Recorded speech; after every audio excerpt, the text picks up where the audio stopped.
Pasukan perlawanan di Lebanon Hizbullah membuktikan sumpahnya yang akan menyerang pemukiman-pemukiman baru Israel. Dalam serangan terbaru itu, perlawanan membombardir pemukiman Syamir dengan senjata yang sesuai. Menurut Hizbullah, para mujahidinnya berhasil memasuki pemukiman Syamir pada Kamis 15 Agustus 2024. Pemukiman tersebut telah dibombardir untuk pertama kalinya dengan roket Katyusha.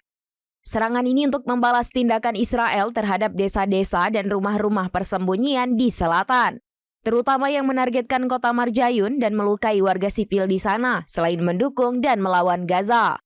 Setelah itu, perlawanan menargetkan posisi artileri pendudukan Israel di Al-Zawra dengan tembakan roket Katyusha. Dalam dua operasi terpisah, perlawanan juga menargetkan situs Al-Marj dan Ruwaisat Al-Alam di perbukitan Kafir Shuba. Hizbullah menggunakan senjata yang tepat untuk melakukan serangan langsung.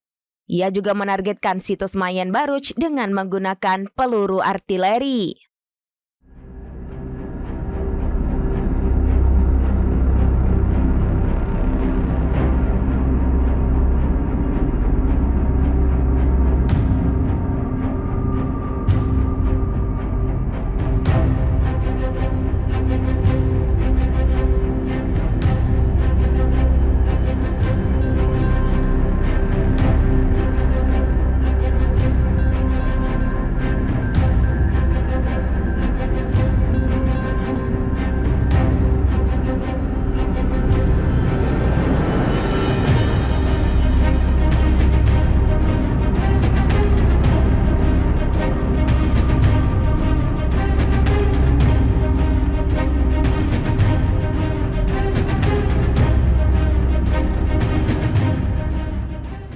Download Tribun X sekarang, menghadirkan lokal menjadi Indonesia.